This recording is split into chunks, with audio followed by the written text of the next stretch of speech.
E o Já- motivo todo mundo já conhece é que o Copom sobe e o Fed desce. Juro vai cair nos Estados Unidos, mas vai subir aqui no Brasil. E como isso impacta os seus investimentos nesse mês de setembro? O mercado aberto do Market Makers começa agora assim que rodar a vinheta. Fala galera, aqui é o Thiago Salomão, junto com ele, sempre ele, Matheus Soares. E aí, Saloma? Fala, galera. Prazer estar aqui, hein? Preparado? Preparado. Pô, saudade de gravar com você, cara. Também, A gente bastante. foi muita coisa séria. Seus olhos são cada vez mais azuis. Ah, é que é a distância, você estava com saudade. Pode ser isso aí. E aí, Mate, mês de setembro, a gente olha tanto para o esperar? longo prazo que quando a gente para olhar para o curto prazo, parece que tem tanta coisa acontecendo, ao mesmo tempo não tem nada, mas a gente tem alguns eventos importantes esse mês de setembro. Né? Antes desse vídeo para o ar, a gente vai acompanhar reunião de política monetária nos Estados Unidos, reunião de política monetária no Brasil, e tudo espera-se que os bancos centrais vão agir, só que em direções opostas. O Federal Reserve lá fora vai cortar os juros, e aqui o nosso Banco Central deve subir os juros. Vamos começar falando lá de fora? Pode O que ser. está acontecendo? Né? E até a gente já pode pegar como gancho o último relatório de emprego. Que confusão, né? Revisaram os números passados. 11 dos últimos 15 meses os números foram revisados. Só nos últimos 2 meses, 85 mil empregos foram revisados para baixo. Parece que alguém está contando errado ali quantos postos de trabalho tinha, Tá, né? toda vez. Algum estagiário foi demitido, certeza. Impressionante. Estão errando todo mês, já se tornou uma tônica, mas, mais uma vez, um mercado de trabalho mais fraco do que a expectativa, né? Pegando os números aqui, 142 mil empregos foram criados em julho e em agosto, e abaixo de 164 mil, que era a expectativa. O desemprego se manteve... A expectativa era 1,64. 1,64 a expectativa, se manteve... E se você olhar para a taxa de desemprego, se manteve em 4,2. Mas o ponto é, foi mais uma vez abaixo da expectativa e mais algumas revisões negativas nos últimos meses. Então isso mostra que a economia americana está mais forte, está mais fraca do que o esperado, que é meio em linha do que é o que a gente vinha falando, né? Vários dados de serviços, de atividade, todos eles corroborando um cenário. Aí fica aquela dúvida, né? Ou um cenário de soft landing ou um cenário de recessão.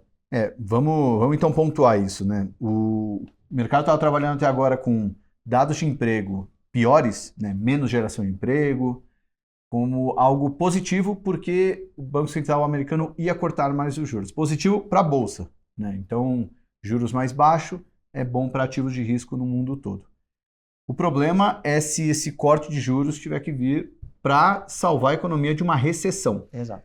E até então o cenário trabalhado é de soft landing, mas como bem disse o Alexandre Silvério quando veio aqui fazer uma live com a gente no Market Makers, todo hard landing começa com um soft landing. Então o pouso suave, né, que é o soft landing, pode virar um hard landing, seria um pouso mais duro, né? Um pouso... Eu acredito, né, que hoje o mercado está precificando um soft landing, né? Sim, ainda estamos no cenário de soft landing.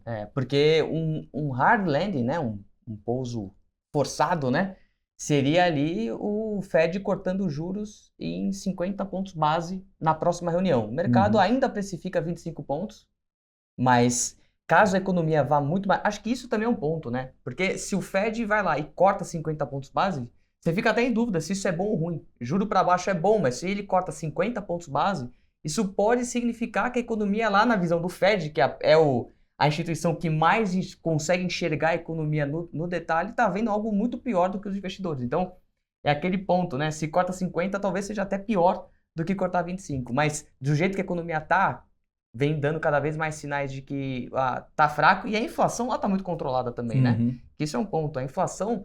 Quando você traça um gráfico, a gente pode até colocar aqui na tela, da inflação junto com o Fed, quando a inflação cai muito, a taxa do Fed acompanha isso. E ela permaneceu, está alta por muito tempo, enquanto a inflação está muito, muito cadente, né?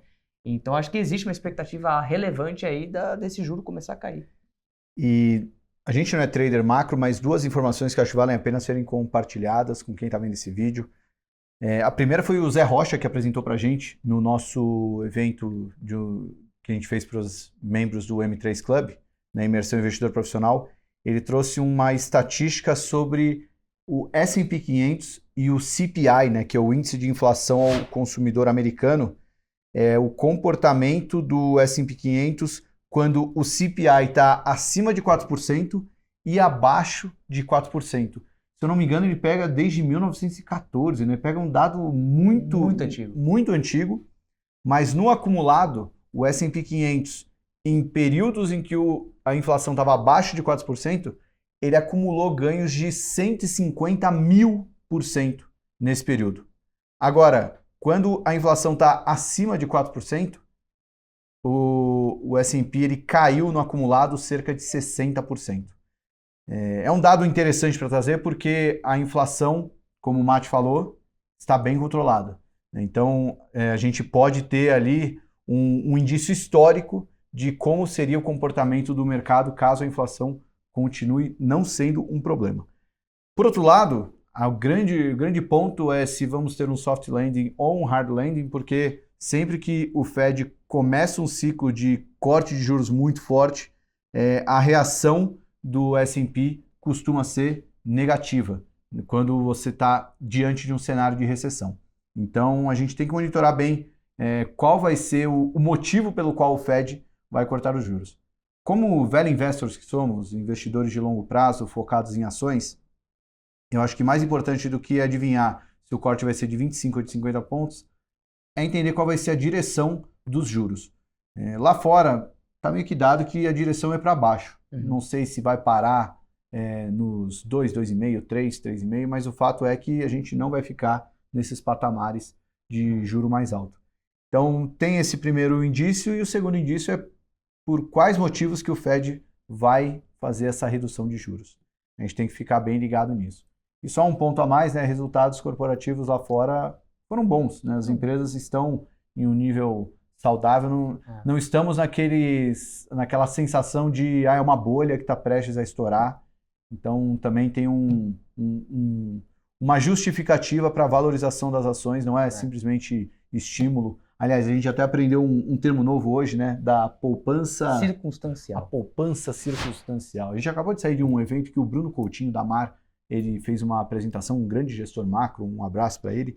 Ele estava mostrando sobre o crescimento da poupança circunstancial nos Estados Unidos durante o período de Covid, que o governo deu muitos benefícios, e essa poupança circunstancial chegou a quase 10% e tem um ponto relevante também disso aí, desses benefícios da poupança circunstancial, porque diferentemente de outros momentos, o governo, como que ele incentivava a economia? Como que ele estimulava? Ele estimulava via investimentos em estradas, em portos, né? De modo que esse dinheiro ia chegando para a população de maneira mais lenta. Isso lá no passado. Né? No passado. Com o Covid, o dinheiro foi dado na mão das pessoas, né? E as pessoas seguraram esse dinheiro. Então, no passado, a gente até aparecia aqui, né, alguns meses atrás, falando como é que pode? A economia americana tá tão bem. Todo mundo acha que vai ter um pouso suave e, na verdade, esse pouso nunca chega. O PIB americano cresce, não sei o que lá.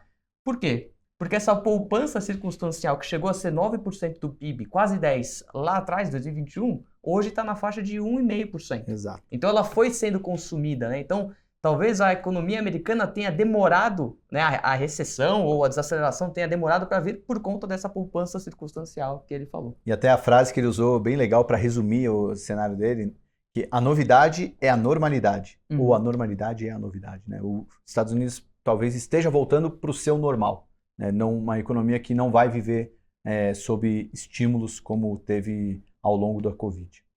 E o pessoal deve estar falando, por que falar tanto do taxa de juros? Porque essa é a força que mais importa nos mercados. Coisa mais, o mais importante. Como o Parreira já falou, o preço mais importante do mercado é a taxa de juros americana. Exato. E isso vai, em tese, quando a juro cai, isso estimula ativos de risco, né? Ações é um ativo de risco. Então, isso é bom, em tese, para o mercado. Só que aqui a gente está na contramão, né? Aqui a gente está com uma expectativa de alta de juro. Então, vamos pegar o aviãozinho, chegar no Brasil. O Copom aqui deve subir os juros. E, sem querer dar uma de... Entenda como isso é bom.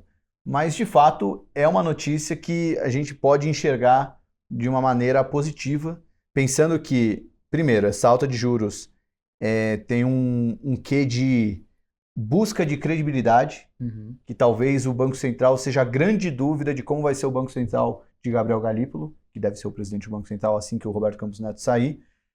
Uma pessoa mais ligada ao governo, será que ele vai seguir o livro-texto que que se pede para um presidente de um banco central independente, ou ele vai tomar decisões pensando mais no político, como a gente já viu em gestões anteriores, que às vezes um corte de juro agora, na verdade, vai ter que ter uma aceleração do juro para cima para corrigir essa barbeiragem, né?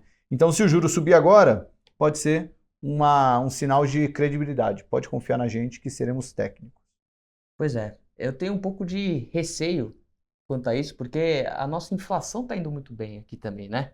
Eu acho que a gente vem, a inflação, até mesmo no Brasil, vem em trajetória de queda. Seja porque commodities estão em queda, está beneficiando o mundo inteiro, né?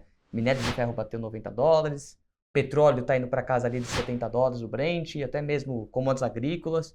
Então, tem muita coisa acontecendo. O ponto é, se a nossa inflação continuar cadente, será que faz sentido esse juro subir? Né? E por outro lado, o outro medo é, a nossa economia está tão forte, a gente está ao contrário lá dos Estados Unidos, né? Assim, a nossa taxa de desemprego está cada vez menor, né? O CAGED vem mostrando criação de postos muito acima do esperado, o PIB brasileiro foi muito acima do que era esperado, e a inflação continua em queda. Será que alguma coisa está errado? Será que a inflação em algum momento vai subir? Né? Porque o governo continua pisando no acelerador em termos de incentivos fiscais, né? Mas esse é o ponto que eu ia tocar, Mate, porque você mesmo falou que às vezes o Banco Central está vendo algo que a gente não está vendo. Será que o nosso Banco Central está vendo alguma coisa na nossa inflação Provavelmente que a gente não está vendo? Porque, retomando o próprio Silvério, quando veio aqui no Market Makers, ele falou, não acho que essa alta de juros do Banco Central brasileiro vem por credibilidade, ela vem por inflação. Já está havendo um risco inflacionário que a gente não está vendo agora. O próprio Bruno Coutinho, no painel que a gente estava hoje de manhã, também falou um pouco disso. Então, assim, é um cenário até um tanto complexo, né? Porque se a gente sobe um pouco o juro agora e lá fora cai, isso abre espaço para o dólar aqui se desvalorizar. Se o dólar cair, é menos pressão na inflação, a inflação pode ir ainda mais para baixo. Então, a alta de juros agora... É por isso que a gente não é macro. Dá muito trabalho isso. É verdade que o time disso tudo é muito difícil de casar, né? A inflação vai cair, quando que vai cair, se o dólar vai cair, né? Eu acho que é mais fácil... Eu vou até dar uma olhada nas opções de Copom, que deve estar divertido ali você tentar fazer algum trade mais para essa ou para a próxima reunião. Eu acho que faz sentido se apegar ao fato da direção, que é o que você falou. Né? O juro lá fora vai cair, a gente sabe que essa é a informação mais importante. Né? E se de alguma maneira o Banco Central consegue ter a credibilidade e isso traz uma inflação mais controlada, isso é positivo. Né? Então é se apegar a isso e se apegar ao fato de que a gente está vivendo um ambiente de ativos de risco baratos. Se vão ficar baratos por mais tempo, por muito tempo, a gente não sabe. Mas a gente está tendo oportunidade aí de comprar empresas muito boas a preços bons, né? Aí a pergunta clickbait que a gente fez ali na chamada, né, de como isso impacta os meus investimentos. Desculpa desanimar vocês, mas para nós, investidores com foco em longo prazo, a nossa carteira ela já está bem montada, focada em empresas que, bom, obviamente um juro em queda é bom para a bolsa de maneira geral, mas as nossas empresas estão na nossa carteira muito mais pelos resultados que elas estão entregando e que devem entregar, e muito menos por alguma mudança de taxa de juros aqui ou lá fora. E acredito que para um investidor de longo prazo, ele não pode ficar se guiando para a cada decisão de política monetária ele fazer um ajuste completo no portfólio.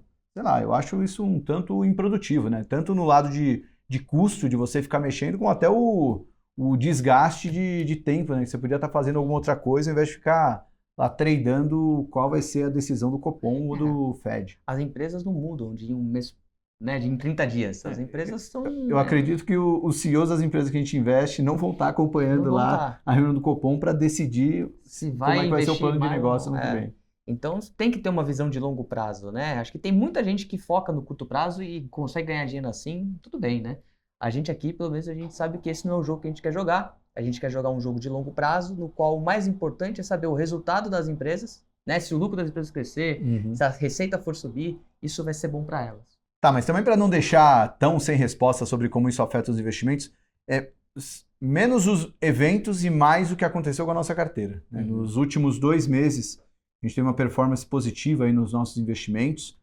E com isso a gente aproveitou para diminuir um pouco a parcela de algumas ações e deixar o dinheiro em caixa, esperando alguma oportunidade. Então hoje estamos com mais ou menos 10% da carteira nesse momento que a gente grava. 100% alocado em ações, 100% rodando isso desde um bom tempo.